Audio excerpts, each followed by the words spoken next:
Hello friends, तो इससे पहले मैं आपको दो तरीके बता चुका हूँ कि लिनक्स मशीन को कैसे एक्सेस किया जा सकता है। पहला तरीका ये था कि बिना वर्चुअल बॉक्स के हम ब्राउज़र के थ्रू डिस्ट्रोटेस्ट वेबसाइट पे जाके और हम कोई भी वर्चुअल मशीन को एक्सेस कर सकते हैं। लेकिन उसमें ड्रॉबैक मैंने आपको बताया था कि अगर एक बार मशीन शटडाउन हो जाती है तो हमें जो भी हमने टेस्टिंग की है वो वापस नहीं मिलती है। दूसरा हमारा था वर्चुअल बॉक्स में। अब वर्चुअल बॉक्स में हमने इंस्टॉलेशन कर लिया, लेकिन कई बार क्या होता है हमारे सिस्टम का कॉन्फ़िगरेशन इतना हाई नहीं रहता है, जिसके कारण से हमारे सिस्टम में हैंग होने के इशू आते रहते हैं। तो उसको रिमूव करने के लिए एक सॉल्यूशन और है, हम विंडोज़ पे ही सेंटोस या यूबंटू को इंस्टॉल कर सकते हैं। तो मैं आज आपको सेंटोस को इंस्टॉलेशन करके दिखाऊंगा। मैं आपको बताता हूं कि हम कैसे सेंटोस को विंडोज़ पे ही इंस्टॉल कर सकते हैं। और इसमें सिर्फ एक ही दिक्कत ये है कि इसमें आपको ग्राफिकल इंटरफेस नहीं मिलेगा, बाकी आपको सभी चीज़ें सेम जो सेंटोस पे चलती है वही चलेगी, लेकिन वो सिर्फ टर्मिनल पे चलेगी, मतलब कमांड प्रॉम्प्ट पे चलेगी, ना कि आपको ग्राफिकल इंटरफेस मिलेगा। तो ये मेरा मतलब फीडबैक है इसके लिए, सेंटोस के लिए। तो अब हम देखते हैं कि इंस्टॉलेशन कैसे होता है, वो चीज़ देखते हैं, हम आगे चलते हैं।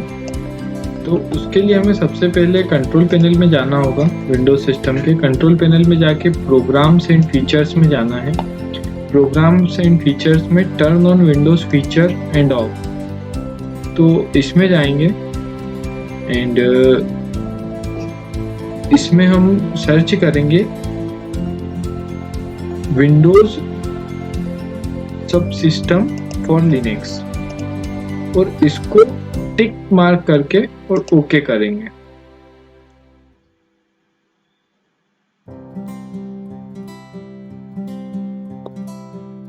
जैसे इनेबल होगा ये रीस्टार्ट करने का बोलेगा, तो हमें एक रीस्टार्ट लेना होगा सिस्टम का।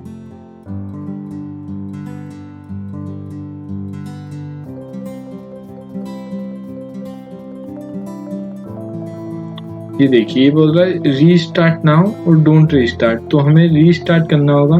तो मैं वीडियो को स्टार्ट करूंगा मेरे सिस्टम को रीस्टार्ट होने के बाद। ठीक है, मेरा सिस्टम रीबूट हो चुका है। अब हमें एक पैकेज डाउनलोड करना होगा, WSL का अपडेट वर्जन। तो WSL के अपडेट वर्जन की मैं आपको URL प्रोवाइड कर दूंगा, आप वहाँ से डाउनलोड कर सकते हैं। मैं भी यहीं से डाउनलोड कर रहा हूँ। ये देखिए, ये डाउनलोडिंग हो रही है। और दूसरा पैकेज हमें डाउनलोड करना है सेंटोस का, तो ये URL भी मैं आपको डिस्क्रिप्शन में दे दूंगा। ये URL में आपको यहाँ पे जाके सेंटोस 8 जिप डाउनलोड करना है। ये जिप 483 MB की है, मेरे पास ऑलरेडी डाउनलोडेड है। तो मैं आपको बताता हूँ कि उसको कैसे इंस्टॉल करना है और WSL को कैसे इंस्टॉल करना है। तो देखिए, मेरे पास ये दोनों पैकेज डाउनलोडेड हैं। तो हम सबसे पहले WSL को इंस्टॉल करेंगे, राइट क्लिक करेंगे, इंस्टॉल पे क्लिक करेंगे। इस टाइप से विंडो आएगा, इसको नेक्स्ट करना है।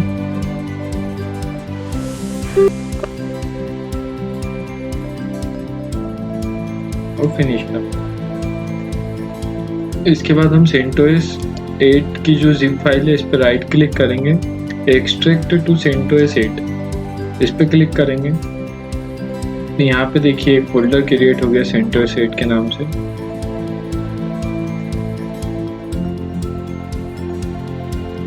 अब इस फोल्डर को आप कहीं पे भी रख सकते हैं, पहले आपकी सहूलियत के हिसाब से। मैं इसको अभी के लिए डेस्कटॉप पे रख रहा हूँ। इसको कॉपी किया मैंने और डेस्कटॉप पे गया मैं और इसे पेस्ट कर लिया। अब मैंने डेस्कटॉप पे रख लिया है ताकि मुझे जब मैं कमांड प्रॉम्प्ट के थ्रू एक्सेस करूँ तो मुझे दिक्कत नहीं आए। अब हम सबसे पहले कमांड प्रॉम्प्ट खोलेंगे। कमांड प्रॉम्प्ट खोलने के बाद में ये देखिए, आपको कमांड प्रॉम्प्ट दिख रही है। अब मैं सबसे पहले कमांड चलाऊंगा, cd डेस्कटॉप स्लैश, इसमें बैक स्लैश लगेगा, फॉरवर्ड स्लैश नहीं लगता, इसमें बैक स्लैश लगेगा। डेस्कटॉप के बाद CentOS 8 और एंटर करूँगा। मैं CentOS 8 वाले फोल्डर में आ जाऊँगा। CentOS 8 वाले फोल्डर में आने के बाद में मैं वापस से CentOS 8.exe जो फाइल है मेरी, उसको लिख कर एंटर करूँगा। देखिए मेरी जो यहाँ पर मैंने जो डाउनलोड करा था, इसमें CentOS 8 के फोल्डर के अंदर ये वाली फाइल है। इसको मुझे कमांड प्रॉम्प्ट के थ्रू एग्जीक्यूट करना है, तो मैं ऐसा लिख के एंटर करूँगा तो ये दिखाएगा इंस्टॉलिंग।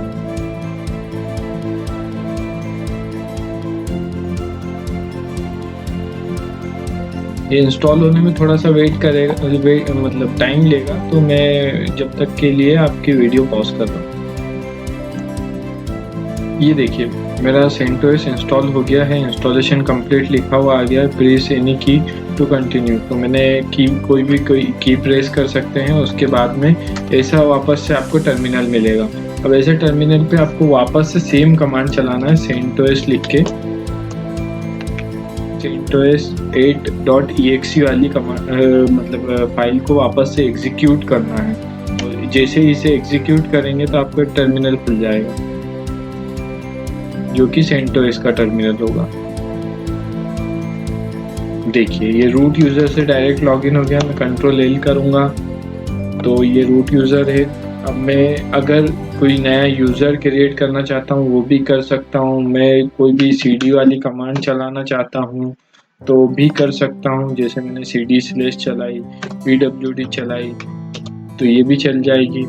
लेकिन अभी इसमें yum अपडेट वाली कमांड नहीं चलेगी। इससे सिस्टम हमारा अपडेट होता है, वो क्यों नहीं चलेगी वो भी मैं बताता हूँ, उसका सॉल्यूशन भी मैं बताऊंगा आपको। अभी ये एप स्ट्रीम की एरर दे दी, failed to download meta data. तो इस चीज़ को बहुत ध्यान से देखिएगा कि हमें क्या करना है और कहाँ पे करना है, जिससे कि ये एरर रिजॉल्व हो जाए। तो सबसे पहले हम cd/etc में जाएंगे, yum.repos.d में जाएंगे। यहाँ पे हम ls करेंगे तो हमें इतनी रेपोजिटरीज दिखेगी। अब ये रेपोजिटरीज क्या होती है कोर्स में आगे बढ़ेंगे तो मैं आपको एक्सप्लेन करूँगा। अभी हम इसमें जाएंगे CentOS एप स्ट्रीम वाली रेपोजिटरी में। इसमें जैसे ही ओपन करेंगे, vi से जाना पड़ेगा, vi से जाएंगे और इसमें जो मिरर लिस्ट लिखा हुआ है इस लाइन में जाकर जो यहाँ पे रिलीज सर्वर लिखा है ना, इस पे आई प्रेस करना है, हाइफन लगाना है और यहाँ पे आपको ऐड करना है। यहाँ पे आपको स्ट्रीम ऐड करना है, STREM स्ट्रीम, STREM, ठीक है।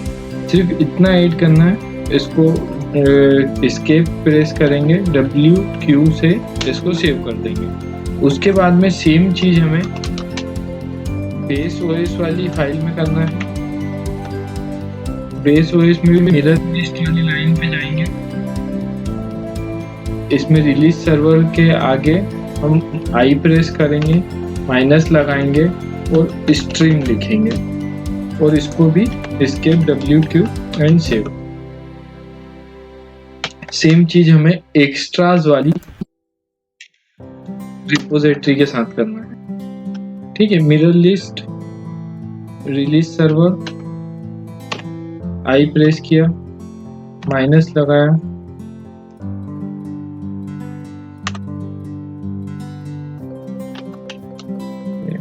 प्रेस कर माइनस प्रेस किया और स्ट्रीम लिखा, ठीक है। इसको मैं WQ करके वापस से सेव कर दिया। अब ये तीनों फाइल में जैसे ही मैं ये स्ट्रीम लिख के और सेव करूंगा, उसके बाद में यम अपडेट चलाऊंगा तो देखिए यम अपडेट चलने लगी।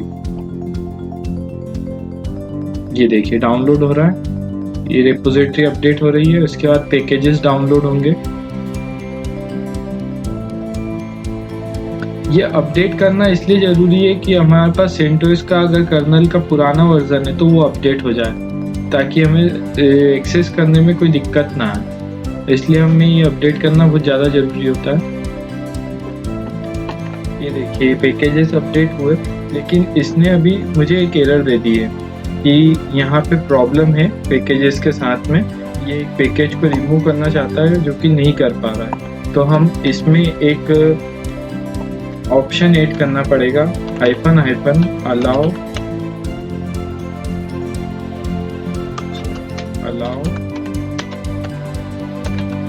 इरेजिंग। ठीक है, ये ऑप्शन जैसे ही ऐड करेंगे फिर इंटर करेंगे, इससे ये इस पैकेज को रिमूव करने की परमिशन दे देगा, क्योंकि इस पैकेज के साथ प्रॉब्लम आ रही है, वो अपडेट नहीं कर पा रहा है इसलिए।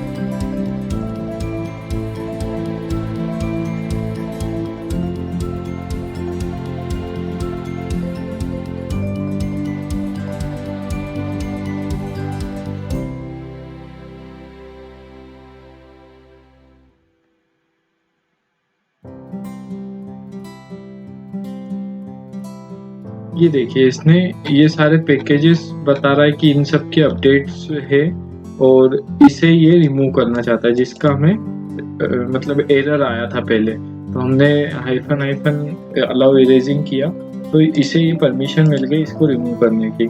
तो अब हम यहाँ पे वाई प्रेस करके एंटर करेंगे तो ये सारे पैकेजेस अपडेट कर लेगा। तो ये पैकेजेस अपडेट होने में, डाउनलोड होने में थोड़ा सा टाइम लगता है।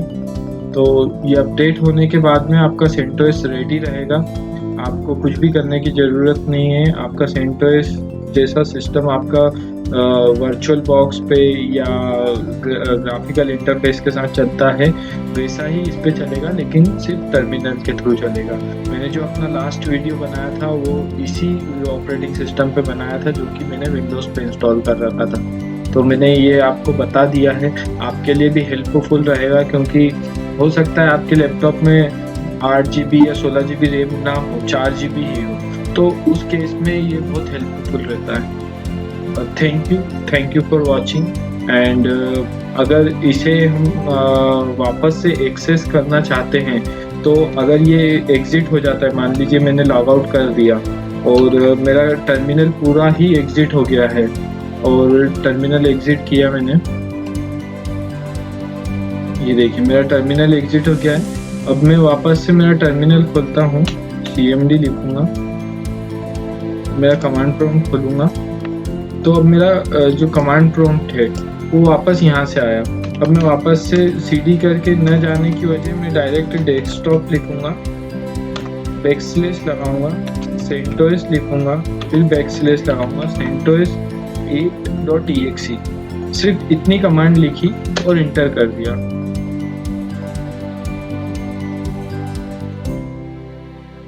और ये मेरा CentOS चालू हो गया है। आप चाहें तो इसका OS रिलीज भी देख सकते हैं। ये देखिए ये CentOS 8 वर्जन है, ठीक है। तो ये चीज़ आपको बहुत हेल्पफुल रहेगी, जो कि मैंने आज एक्सप्लेन की है। ये ऑपरेटिंग सिस्टम बहुत कम रिसोर्सेज पे चलता है, आपके ज़्यादा रिसोर्सेज नहीं लेगा। आपको बस minimum 10 to 20 GB C drive में फ्री रखना है और 1 GB पे भी ऑपरेट हो जाता है ये, मतलब 1 GB फ्री स्पेस रैम की लेता है ये। बाकी उसके बाद में आप अपना बेस OS पे जितना चाहें उतना यूज़ कर सकते हैं, और कुछ नहीं है, ये सिर्फ एक टर्मिनल बेस्ड ऑपरेटिंग सिस्टम है, ठीक है। तो इस पे आपकी सारी कमांड चल जाएगी, आपके सारे पैकेजेस इंस्टॉल हो जाएंगे। जैसे मैं अगर कुछ इंस्टॉल करना चाहता हूँ तो वो इंस्टॉल भी हो जाएगा। अभी मैं आपको एक पैकेज इंस्टॉल करके दिखा देता हूँ।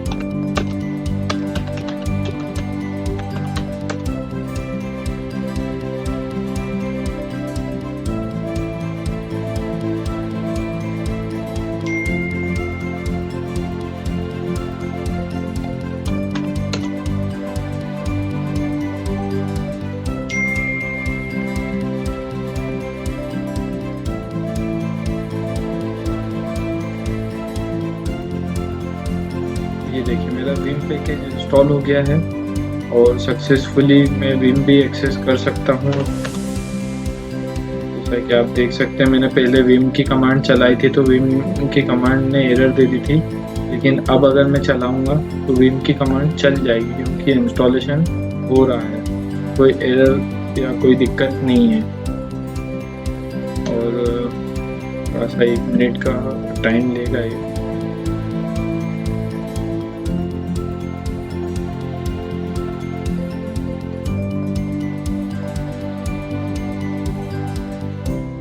देखिए वेरीफाई हो रहा है। वेरीफाई होने के बाद विम से रिलेटेड एक कमांड चला के देखते हैं।